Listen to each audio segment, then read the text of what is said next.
Now Yes, it's the recording, meeting. Muhammad. Now it's Okay, recording. got it. Got it. Okay, so hello everyone, and welcome to this thought-provoking debate webinar titled Translation and Interpreting Reflections from Iraq and the West. My name is Mohammed Saadun Hamid. I'm translator and interpreter. Today, we gather virtually to explore the art and necessity of translation and simultaneous interpreting. As we embark on the intellectual journey, let us consider the challenges and the opportunities that arise when navigating the complexities of translation and interpreting in the context of Iraq and the West. Our distinguished panel of speakers, hailing from diverse backgrounds and expertise, will share their insights, experience, and reflections on the role of translation and simultaneous interpreting in Iraq and the West. As we engage in this debate, let's remain mindful of the power of language to shape perceptions, build connections, and foster empathy. May our discussions today contribute to a more nuanced comprehension of the interplay between languages, highlighting the transformative potential of translation and simultaneous interpreting in our interconnected world. So without further ado, let's the debate begin, and may our collective reflections pave the way for a more harmonious and interconnected future. So first of all, I'd like to welcome the speakers. So first, I'd like to start with Professor Bashar Al-Hadla. Welcome, Professor Bashar Al-Hadla. How are you? And can you please introduce yourself? Hi. Thank you. First of all, thank you for having me. Most And welcome. good morning from Canada. My name is Good Bashar. evening from Iraq. Thank you. Thank you. It's nighttime there. Yeah. Thank you. Yeah, thank you. My name is Bashar. I'm Bashar Ismail Ibrahim Al-Hadla Al-Zubaidi. Right now I'm in Canada. I'm from Canada, but of Iraq. I'm from Iraq. I'm very proud to be Iraqi. I'm interpreter. I'm a professor. I taught at different European universities. I taught translation studies and interpretations studies, and I'm a professional interpreter. I have rather good experience in interpretation, and I'd like to have my own perspectives on the field. Thank you again for having me, guys. Thank you so much for being with us today. Professor Bashar Al-Hadla, before we go to our questions of our debate, we are going to also introduce Professor Ibrahim. You might know him previously, but I think he should introduce himself to the audience to know who is Professor Ibrahim. So, Professor Ibrahim, the floor is yours. Thank you so much for you, Mr. Mohammed Saadun, for Most this welcome. nice presentation, and good evening from Iraq, and good evening to Dr. Bashar Hadla as well from Canada. Well, this is Ibrahim Ta'ad Ibrahim, a PhD holder in translation studies from Wisconsin University, and my academic rank is assistant professor. More than 12 years of experience in the field of teaching, and more than 14 years of experience in the field of translation and interpreting. I've written more than 35 research in the field of translation, linguistics, applied linguistics, and interpretation. I have authored 5 books in the field of linguistics and translation and 2 novels.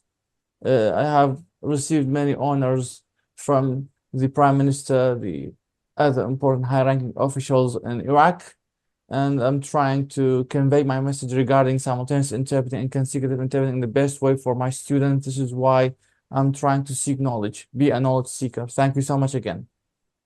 Thank you so much, Professor Ibrahim.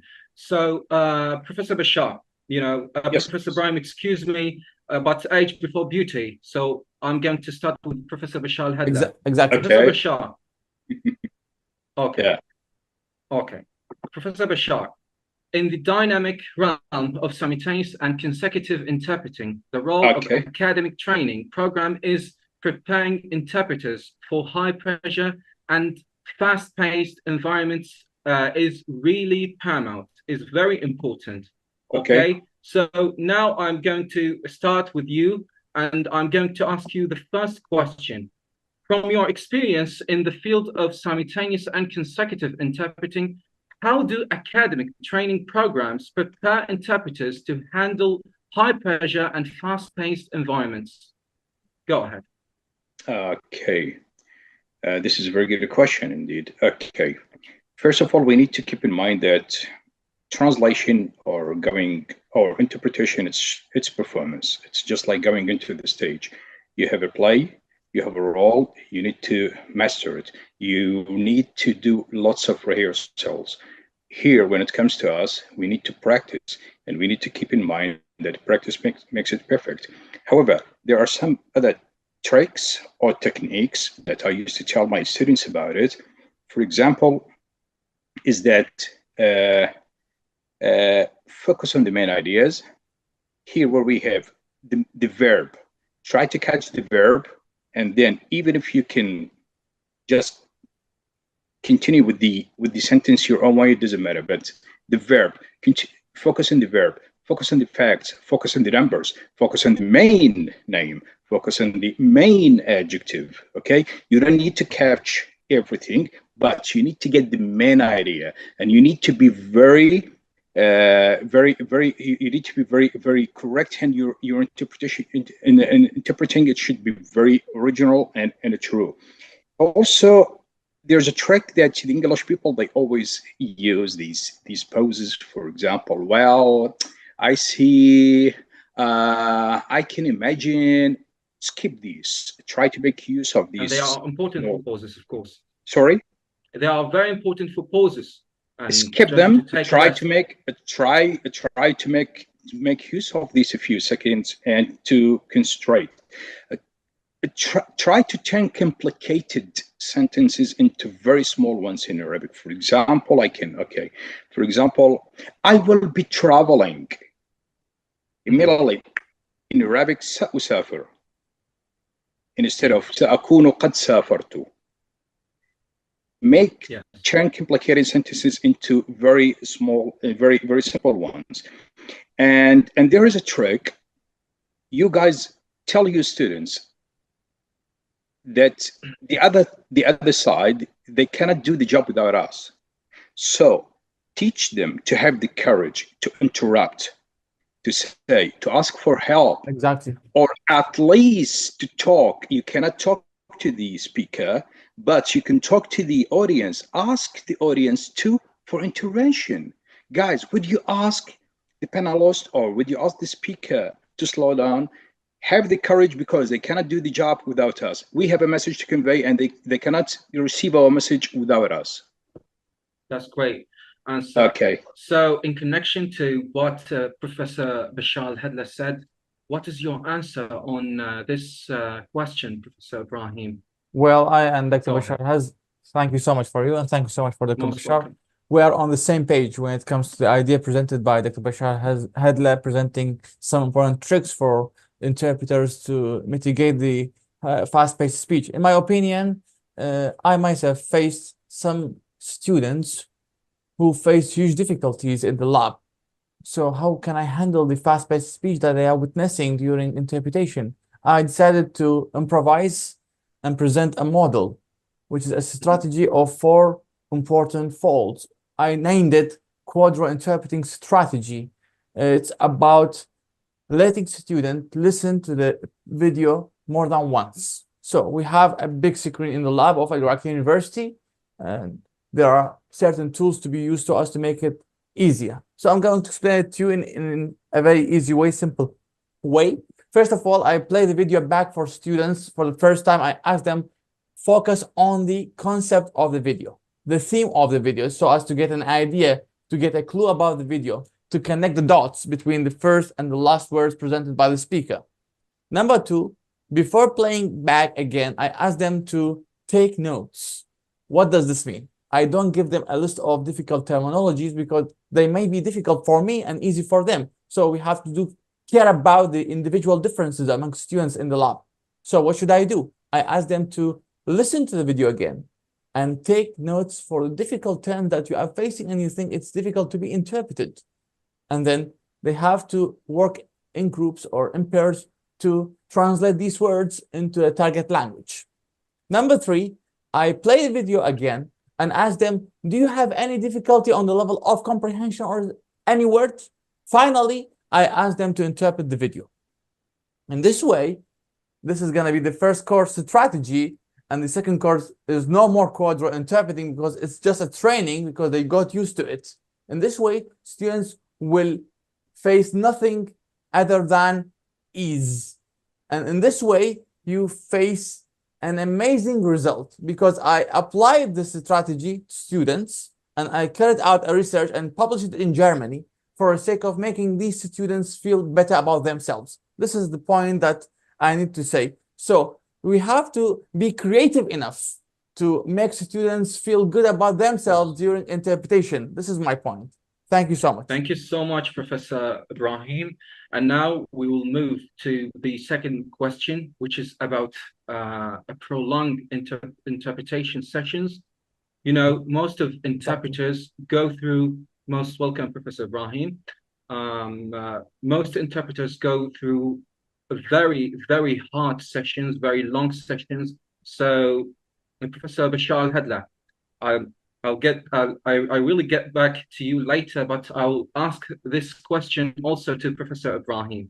Okay. So Professor, I'll stay with Professor Ibrahim, and then I'll get back to you to answer this question. Okay, so Professor Ibrahim, yes. In what ways do programs you've mentioned that the trainings of students in the field of simultaneous interpreting? So in what ways do training programs teach interpreters to manage stress and fatigue during prolonged interpretation sessions? Well, thank you so much for this important question, because I myself is one of the interpreters who was involved and is still involved in prolonged interpreting sessions. So it's a mounting pressure building up on the minds of the interpreters. My opinion, in my humble opinion regarding this point, we have to be creative as well.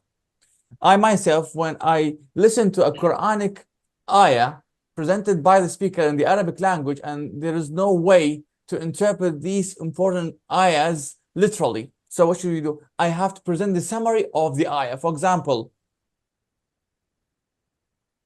إنما أعوذ بالله من الشيطان الرجيم بسم الله الرحمن الرحيم إن جاءكم فاسق بنبأ فتبينوا صدق الله العظيم. This is a prolonged ayah, but I presented the clipped ayah. So what should I say? I say the point raised by the glorious Quran here is to be careful with the ones who sends wrong messages. For example, what comes to my mind will be presented to the audience. Why? Because I can't interpret the entire ayah. This will make real pressure on my mind. As we know, we can translate the Quranic ayahs literally or metaphorically. We have to be very careful in dealing with these important words. Number two, we have to be very useful and make use of the transformational strategy, which is another paper published by me and participated in an international conference in 2022. What does this mean? وقال السيد رئيس الوزراء العراقي محمد شياع السوداني المحترم في كلمته أمام القمة العربية, an Iraqi PM السوداني said. What did we do here? Iraqi PM Prime Minister have been transformed into two letters, PM. Muhammad Shia al-Sudani has been shortened into a Sudani only, because everyone in the class or everyone in the hall or auditorium knows who is Muhammad al-Sudani that I'm interpreting for. So a Sudani is abbreviated only. Why? Because we have to make it easier. And there is another thing. We have to be very clever in presenting the knowledge that we have when it comes to pauses. What does this mean, pauses? The Japanese speaker, when presented her paper in Iraqi University a few days ago, presented her speech about the paper, and she made some pauses. I was clever enough to take advantage of these pauses. Why? Because I wanted to get some rest, at least for 1 or 2 seconds. And this is the best way to reduce the mounting pressure on the interpreter's brain. And this is what I'm telling my students in the lab. We have to be clever enough. We have to generate new ideas. We have to mitigate the pressure by following transformational strategy, summary interpreting for the Quranic words and prophetic hadith and any religious thing, and even stories that cannot be presented easily. and we have to make use of pauses, as Dr. Bashar Hadla said. Thank you so much again. Thank you so much, Professor Ibrahim. Now over to you, Professor Bashar Hadla. Yeah, the same Tell question me. about Yeah. about fatigue and prolonged interpretation sessions. Okay, actually, this is one of the biggest problems that every interpreter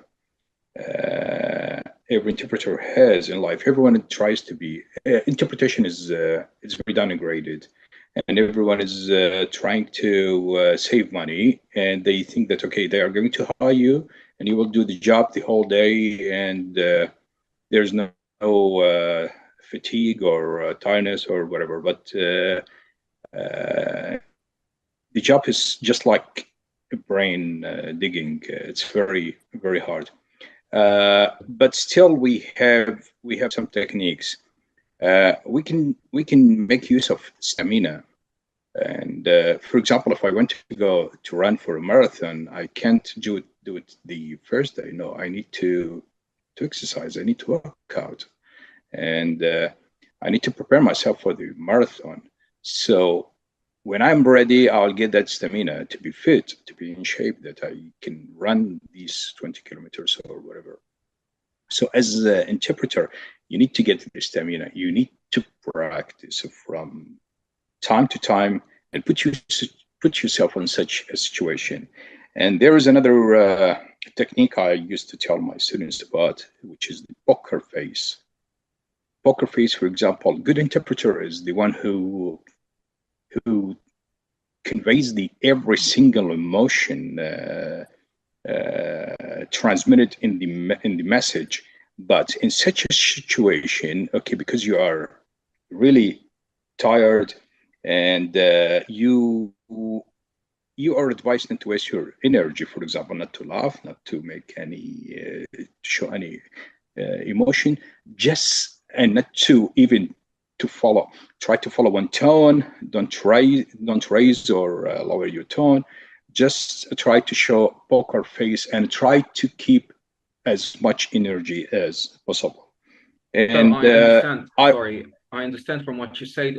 The translators or interpreters should not show their emotions during in such a situation. In such a situation, when you are tired, when you have a prolonged, when you need to speak for 1 hour or more than 1 hour. Okay, so try not to waste your energy. Again, the same techniques that me and Dr. Ibrahim said a couple of minutes ago, that turn your complicated sentences into short one or simple ones, and make use of the pauses and all this. But try to get first, to my own point of view, in my own point of view, I mean, try to get stamina, be prepared, and poker face, don't waste energy. Try to balance your energy. So you advise, you are advising the interpreters to practice every day for at least a half an hour or for an hour. Okay? Not every day. I don't want to say every day. I don't want to make it a routine. But when you have time, okay, when you have time, try to do it. By the way, don't waste your energy. How can I do? Okay, if I want to keep my energy, speak in a low voice.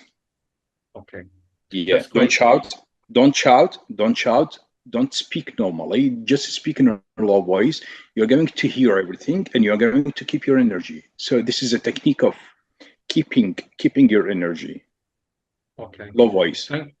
Okay, thank you so much, Professor Bashar. I think we have most welcome. I think we have 10 minutes left for the first meeting period.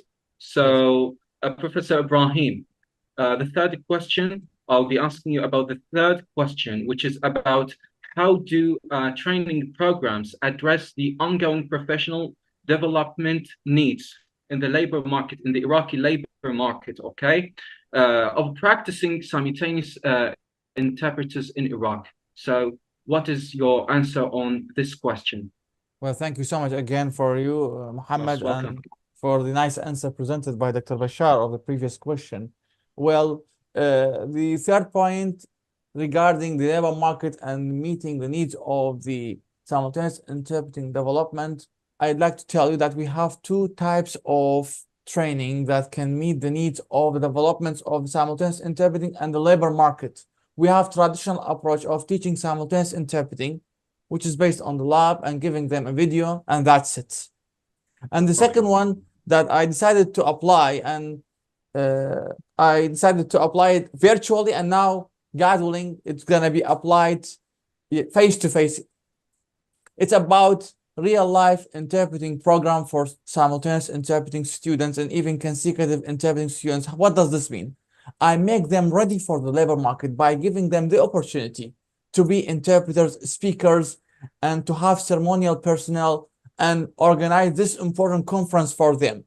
I give them ready-made speech and I ask them to train on them, exercise this speech, present this important speech, exercise it with their colleagues, and then I prepare the simultaneous interpreters to be ready for interpreting for their peers in real life interpreting conference, and it will be attended by high-ranking authorities in the college and the university. So what's the point behind this work, this collective work? Is to make students feel confident about themselves, and is to make them feel good once they're going to be joining real life conference interpreting sessions or consecutive interpreting sessions in hotels or even in, let's say, big, let's say, buildings or ministries or whatever thing you name it, and make them, let's say, translate what they learned in the lab, strategies, tools, techniques, tricks in this conference. This is going to be the result of their contribution. This is what I'm working on now, so as to make all students feel good about interpreting. And this is one of the simplest way to meet the needs of simultaneous interpreting development in Iraq. Some colleagues are following the traditional approach, as I said, but I'm not. I'm trying to be something, and I'm trying to make my students something. Thank you so much. Okay, Professor, I have a question in relation to what you have said. I want to ask you this question because, you know, I'm a graduate of Al Iraq University Translation Department. Are there any endeavors to establish a department or a section specialized only for, specialized in simultaneous interpreting, which graduate students are specialized in simultaneous interpreting? So are there any endeavors in this regard? Well, I have some endeavors, and I had my own plans, and I still have it, by the way. And God willing, I'm going to present it sooner or later. But this is going to be exclusive for this session. This is going to be exclusive. I think of, let's say, having a specialized simultaneous interpreting department. And this is going to there will be a BA Sorry, guys, is this going to be undergraduate or postgraduate studies? No, undergraduate. It's undergraduate. Okay. But this is my dream, Dr. Bashar. This is my dream. Oh, it's just an idea. Okay. Yes, it's an idea. It's an idea. But you know, this needs professional faculty members whose major is interpreting or audiovisual, even machine translation. And we require some important tools. We already have the lab. It's installed. And special thanks are due to Dr. Hussein Al-Bahadli, the Dean of College of Arts, who worked hard for the sake of establishing this department in Iraqi University and bringing this lab to reality. He did his job, and he's still working on developing a Department of Translation. We are looking forward to open the MA program, but we need to be patient, at least 2 or 3 years, maybe 4 years maximum. But opening a new department titled Simultaneous Interpreting Department for undergraduate students requires much efforts. Yes.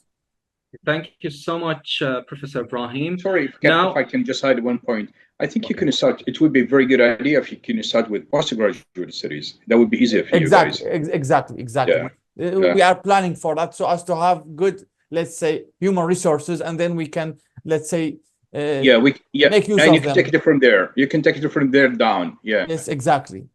Yeah. Okay, thank you both. Thank you so much. We have most welcome, Professor. I think we have 3 minutes to go. So the fourth question is for you, Professor Bashar. How does a training adapt to the diverse language pairs? I mean, whether be them dialects, or accents, okay? And okay, how does training adapt to the diverse language pairs and combinations that interpreters may encounter in their careers? I mean, simultaneous interpreters and consecutive interpreters. You mean the mixture between two different dialects or languages? Yeah, what are the difficulties and how do they overcome the problem of Okay. translating from formal into colloquial or slang language? Okay, got it. Okay. This happens, but not quite often, but it happens, okay? And Okay. we need to be prepared for that. I used to tell my students, I used to train my students on facing such a situation. For example, we cannot go straight to the point, for example, having one language, speaking English, and mixing it with some French or Latin or Italian words, and we tell them, okay, you manage. What I did first of all, I get students from different parts of the country. For example, you in Iraq, you guys, you are very lucky. You are very diverse, and you can get one student from Mosul and one student from Basra, Exactly. and tell them to speak in their own dialects, not accents, dialects. That will be a disaster. It is going to be a farce for sure. It's going to be a farce at the beginning, but it's going to be very good, because translation or interpretation, everything we do it in standard Arabic language. Exactly. Right? Of course, yeah. But still, prepare the students. You're going to hear something. It's not foreign word. It's similar. It's your own language. It's Arabic. It's Arabic, but still, you need to manage. You need to get the right translation. Start from there. Start from the dialects or accents or wherever. Accents not that problem, but dialects, yes. For example, the difference between how do you say house? We say it bait, we say it dar, and we say it hosh. Yeah. If I say it hosh, the guy from maybe from Basra, he will be. Yeah. He will stop. He will say, "Okay, what is that? What does it mean?" But I practice with him. I train him that okay, when you face such a situation, you have to manage, how to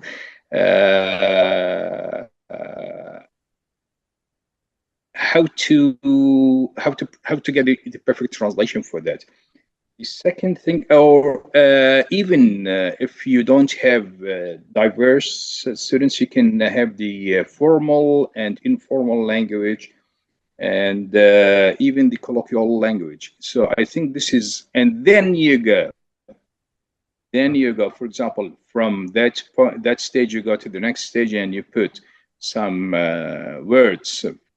You can take it from French language, and you insert that into your own sentences in English, and to tell the students to manage that.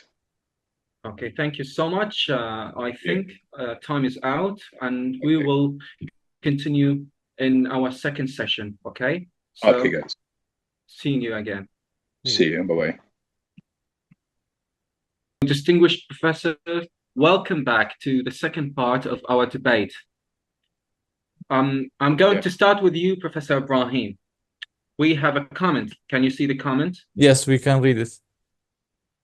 It says, while both interpreters and translators contribute significantly to overcoming language barriers, we are in pressing need for interpreters more than translators. So what do you make of this comment? Well, I do agree with this comment, but it doesn't mean that we have to end up the era of translators. We need to have professional translators who are well versed in legal genre and, let's say, journalistic genre, because many fatal mistakes were made in this regard. And on the top of that, interpreters are mostly needed, especially in MENA region, Middle East and North Africa, because we don't have many professional interpreters interpreting for high-ranking officials and in conferences. This is why we are facing huge setbacks in this regard. So I do agree with this comment raised by you in this webinar.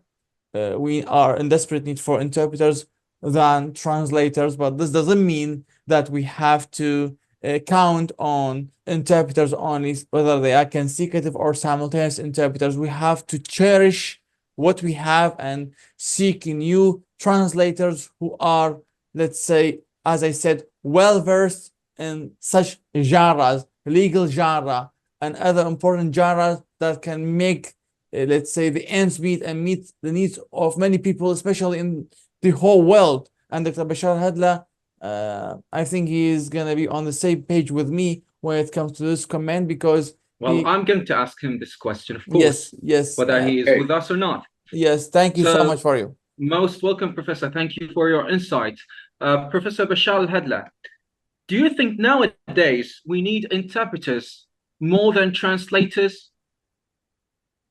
Yeah, this is a very good question and very tricky question indeed. And we need to understand and to make a balance. Hold on. I'll take I'll take more time answering this question. Okay. Good interpreter can be very good. Yeah, good interpreter can be very good translator. But good translator doesn't necessarily be a good interpreter. Of course. Okay, so if we start again, if we start over, okay, I said good interpreter could be a very good translator. So I cannot be a good interpreter without being a good translator. So I cannot divide. I cannot divide between these two different branches. Okay, no. Can they work together in parallel? Yes, they can. But there's a problem here. 20 years ago, when I studied, I used to look up for words in the dictionary, hard copies of dictionary. Nowadays, nobody does it. Where we go to the technology. Now we're living in the era of technology.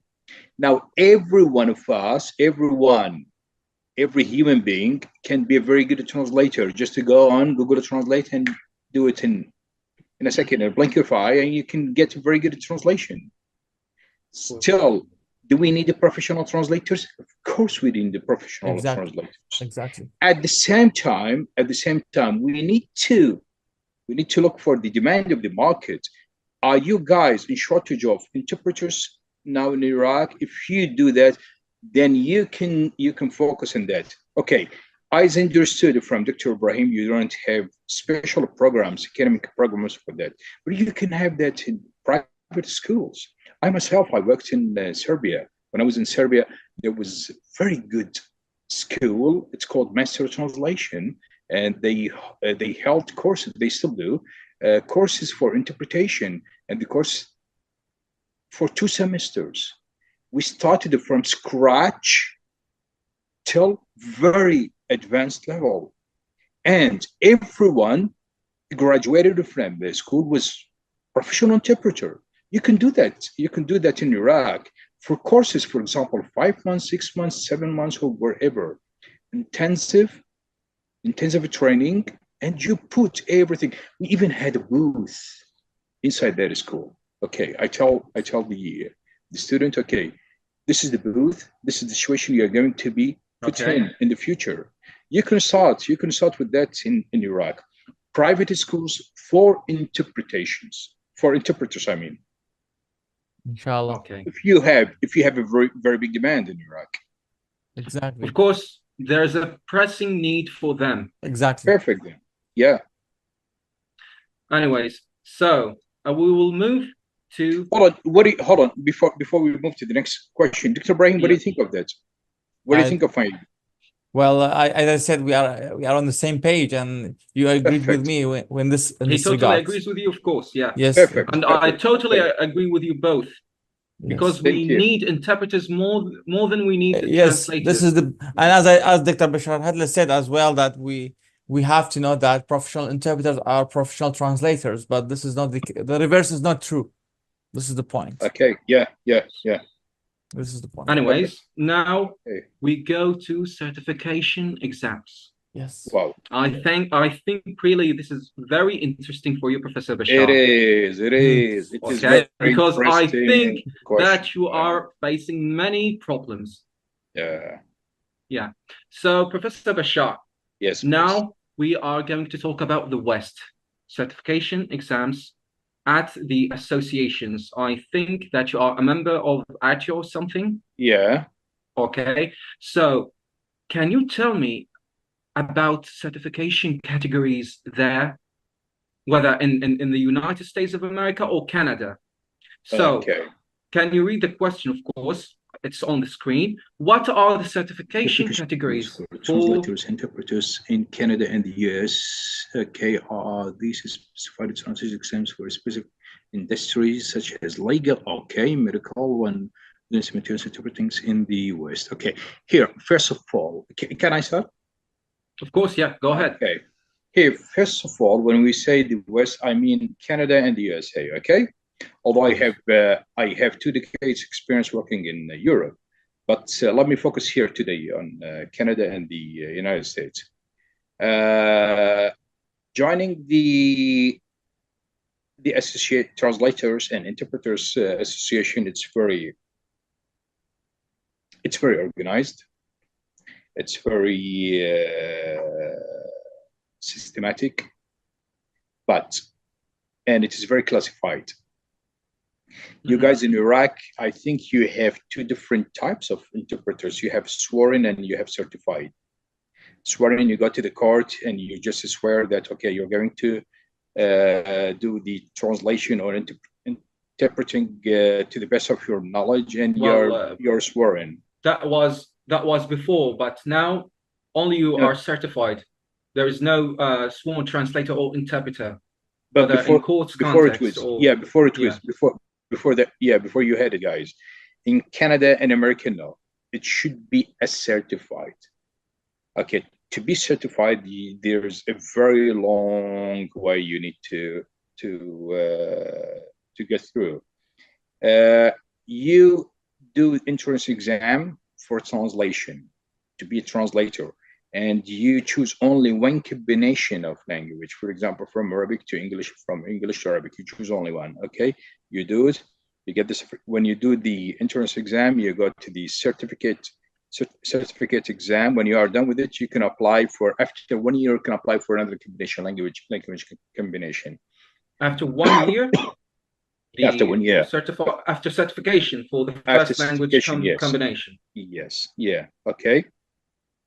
And then you cannot be translator for everything. For example, if you want to be a legal, sorry, for interpretation, interpreter, you can't be interpreter for everything. And if you want to be interpreter, you do the same things. After that, you go for legal, you choose courts. We have courts interpreting, we have community, and we have medical interpreting, and what else? I think that's it. Everyone has its own procedure and exam, so you just can't do, okay, come on and sit and do the exam in 1 hour and you are the jack of all trade. No. Here it's very organized, very systematic. But in Iraq, sorry for the interruption, Professor Bashar, but in Iraq, it's different. When you are certified, then you are jack of all trades. You can go and interpret in courts, and you can be a medical interpreter, a community interpreter, even a legal translator. Do you think this is right or wrong? You know why they are doing that? Why? Because they're not following the international standards. Okay. Yeah. And what does that mean? Based they on should be accredited based on your answer, based on the information you just provided, I can no doubt I can tell that they don't follow the international standards. I mean the FIT, what it's called, the Federation of International Fédération Internationale de Traducteurs in French, which means International Federation of Translators. They're not following the standards. No, they're not following the standards. There should be standards, and there should be these systematic or procedures, systematic procedures that they need to follow. The exam, I don't want to say it's difficult. No, it's not difficult. You're going to have 200 words, and to translate that in 1 hour for the certificate, and 2 hours for the exam. But in Iraq, as I guess, no, you are giving books to translate in 1 hour, which is highly unprofessional, unfortunately. You highlighted an important thing. You've mentioned the word count. In Iraq, I'm certified translator. I took the certification exam last year, Mm. and it was about 2,500 words within 2.5 hours. What do you think? It's a Can genocide. any translator It's a translate? genocide. It's a genocide. It's a genocide against your brain. It's a Yeah, genocide of against course. your brain. No, no, you I can't do was really exhausted, and my hand again, was numbing. again, by international standards and rules. Translator cannot translate more than 6 pages a day. Okay, because it's very exhausting. He's going to have his brain burst. And interpreters, they cannot speak more than 30 minutes. Yes. And they should stop. And after that, they have 30 minutes break and they start over again. Yeah. But in Iraq, if you say in the examination was for 1 hour or 2 hours? Or 2.5 hours. Give or take. No. It's brutal. Yeah. This is very brutal against you guys. No, I don't agree with it. It's highly unprofessional. I see. Yeah. So, Professor Brown, thank you so much, Professor Bashar Al-Hadla. Thank you. Thank you. Most welcome. Professor Ibrahim, Yes. I think you have to answer this question. Professor Bashar Al-Hadla said it is a genocide to have such a great or huge word count. I mean, yeah, what I meant, sorry for interruption. What I meant by genocide, it's genocide against the translators. Of course, because that is why you're not having enough translators and the interpreters. You're not having qualified, very high quality guys. You guys, this is because genocide. This is a genocide. It's a genocide against translators. And at the end of the day, as you said, of course, at the end of the day, as what you have just highlighted, they will be jacks of all trades. Okay, Professor Ibrahim. Yes. Thank you so much, Professor Bashar Al-Hadla. Thank you. Now I'll most welcome Professor. And now I go to Professor Ibrahim. Professor Ibrahim, in the context of Iraqi Translators Association, ITA, okay, why is there only one certification exam for one category, which is translation, instead of other exams, okay, in consecutive court, conference, medical, and community interpreting? Go ahead, please. Thank you so much for you. And this is a very important question to be raised in this webinar. Why there is a big WHY, there is a big question mark raised by all interpreters, including me, because I'm a member of ITA and I'm very proud of being part of the ITA because it represents all translation industry employees, interpreters, translators, and even community interpreters. We have two types of, let's say, certification, but this is sorry, we have two types of registers: sworn translators, training translators, legal translators. I am a legal translator, by the way. I have been given the authority since 2014 following the MA program in Muslim State University. I decided to get this ID. The certification exam, as you said, it's bulky. And by the way, I have no idea why this is happening, and I have to be impartial for many reasons. In my opinion, why there is one single certification exam in Iraqi Translators Association is because we have general translation major.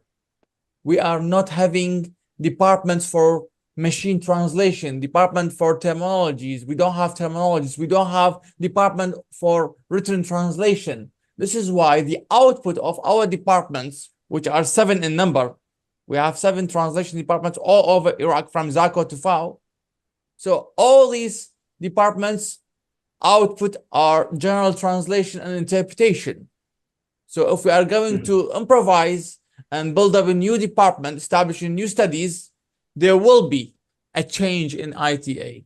This is my own opinion regarding the reason why there is one single certification exam in ITA. Dr. Bashar Al-Hadla said something important about the certification exam, because in Canada and even in the US and even in the UK, there are departments for simultaneous interpreting, departments for machine translation, and there is College of Translation and Interpreting. This is what I have heard recently. Thank you so But much. Professor, most welcome. But Professor Ibrahim, don't you think it is wrong for only translators to be certified as interpreters to work in courts without having an experience, and they hold Exactly. their This is ID cards? the ITA must reconsider the certification exam and must have more than one single exam, especially for sworn interpreters who are interpreting in courts.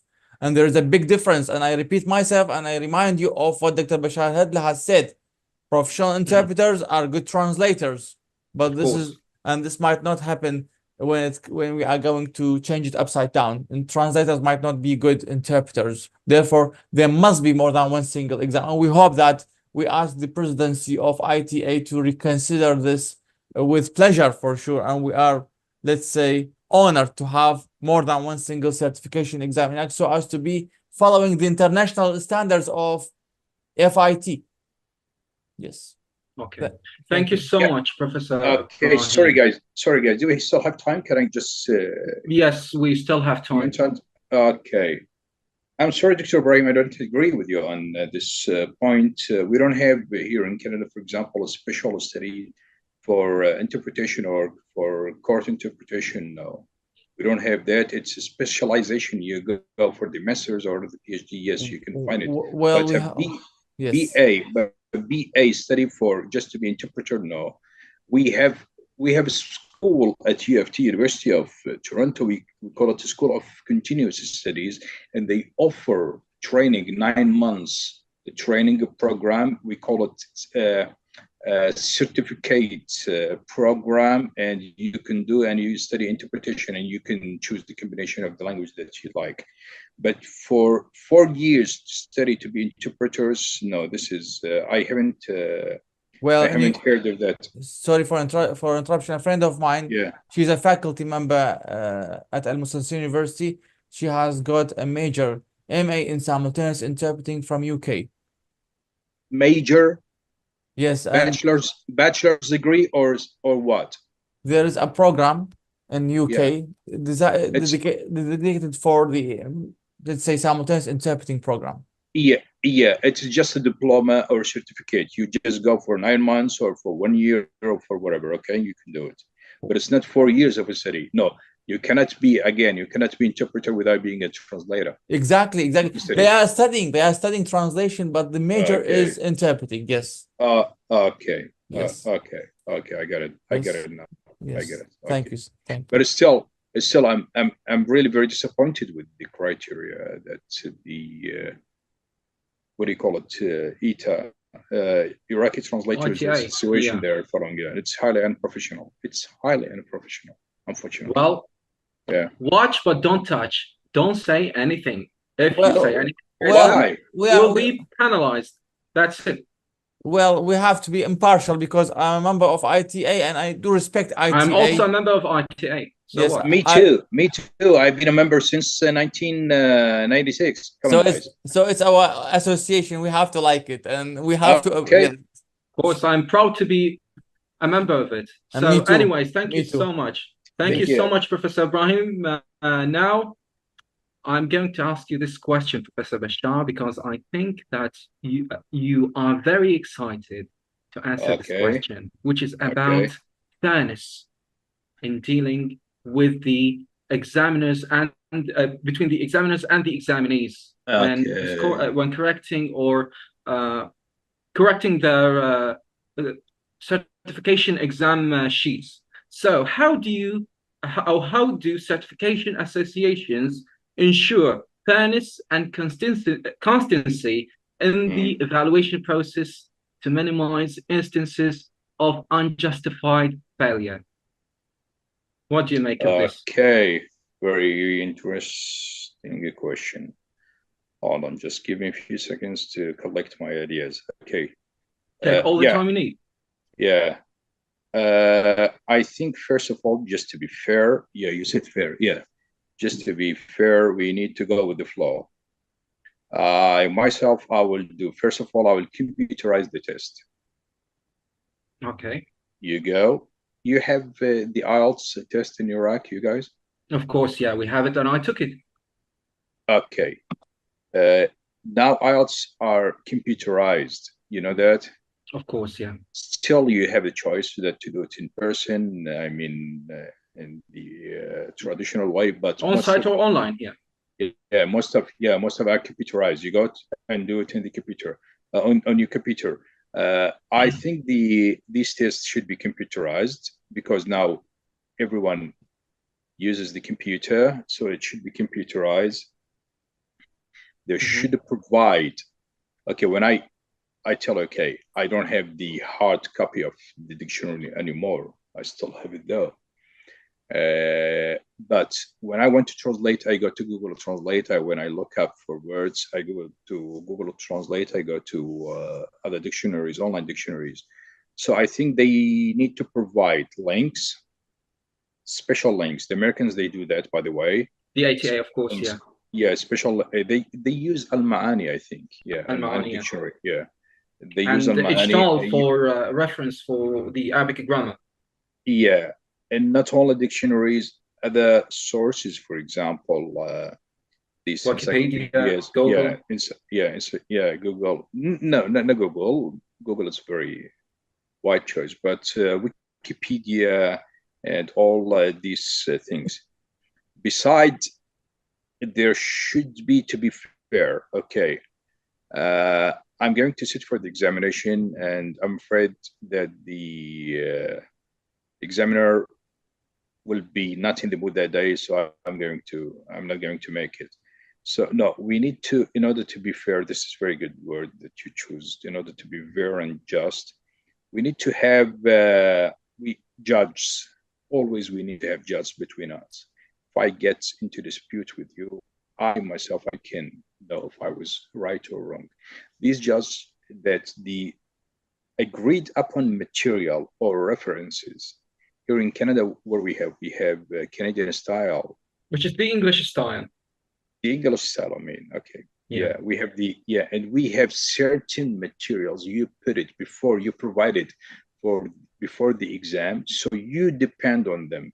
You know in advance, if you put a comma here, that would be a mistake. If you don't put it here, that would be a mistake. So you judge yourself, and you can argue with the examiner about it. So you put these things as a reference, not reference as judging material, just like judge. But the most important thing for me is to computerize it, because nobody now and reduce the word count, I think, because in Iraq, at the rate of 2,500 words, no, this is out of mind. This is out of mind. I don't want even to discuss it. This is out of mind. I told you, here in Canada, okay. Yeah. Canada is English speaking country. But we are drawing a comparison between Canada and Iraq. So Canada is English speaking country. English speaking country. They know English better than us. Come on. And they give in the examination 200 words only, from 175 to 200 words count. So are they more proficient in English than the Iraqis? No. 2000, it's a genocide. 2000 is 8 pages. 8 pages. By international law, you cannot, by international standards, I mean, not law, you cannot translate more than 6. And you're asking a guy to sit for 2 hours and a half to translate 8? No. Yeah. It's highly unprofessional. Yeah. Anyways, thank you so much. And hold on, just one last comment. Okay. Go ahead. Yeah, besides studying linguistics, I studied law, and there is first day we go to law school, they will tell you any law that doesn't know mercy is not law. I always here, not mercy, okay, fair and just. Try to be fair and just. I'll tell the Iraqi Translators Association just to be fair and just. To show quarter for the translators. Yeah. Okay. So thank you so much. It was really nice from you to just give your insights about what is happening from not only a translator or interpreter point of view, but from a legal person who has an experience in law. So thank you so much again, Professor Bashar. Okay, are we done? Are we done with the questions? No, I'll have to ask this question also to Professor Ibrahim, and then we go because to... I have one question I'd like to ask. Okay.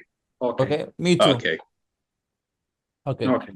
So, Professor Ibrahim, what do you make of what Professor Bashar, what he said? Okay, we have 10 minutes, guys. Well, Dr. Bashar Hadla spoke about his opinion regarding Canada and the ATIO for sure. And we in Iraq, we have this system. And as I said, we have to reconsider the decisions made before. And we hope that the ITA will do something great in the upcoming years, inshallah. That will be of great importance. And we must not forget that ITA is, let's say, seeking justice for the translators, seeking translators' right. We have to highlight the positive aspect of ITA's efforts as well. They are trying to give the ones who are working in ministerial offices and even the high-ranking authorities, departments, their own rights regarding translation fees. As long as you are an engineer, you have certain fees added to your own paycheck. The same is true of translators. This is why ITA is working for the sake of adding this, let's say, type of bonus to translators' paycheck. And this is a good step forward. And we hope that they're going to start working on the certification exams and reconsidering the number of words added to the certification sheets. Thank you so much. And I appreciate Dr. Bashar Hadla's presence today with us virtually, and we hope that we're gonna meet him. And I thank you so much, Mr. Mohammed Saadun. I'm very proud of you, Mohammed. Thank you so much. Professor Bashar, would you like to add anything to what we have just said? Because we will conclude the whole session. Just to wrap up about the situation in Iraq and the difference between Iraq and Canada. When I started, I said that the situation in Canada is very organized when it comes to certified translators, and I have tens of translations. They came from Iraq, and I can say that the system there is in chaos, unfortunately. Dr. Ibrahim, I would really love to have, if we can call this what it's a meeting or a seminar. It's a webinar. It's a webinar. Yeah, it's a webinar. If we can have together another webinar on changing the environment. God willing. You know, guys, you should always tell your students the most important three professions in the world: doctor, lawyers, and interpreters. Why it's important? We'll talk about that in the next webinar. If you agree, guys. Inshallah. Totally agree with you. And Inshallah. So much. Yes, and I have a question for you, Mohammed. As you know, I'm very proud of you because but we have only 3 minutes. Yes, thank you so much for moderating the entire webinar. Thank you so much. It was my pleasure. What's the best piece of advice that you can give for newly graduate students from departments of translation all over Iraq? What's the best piece of advice?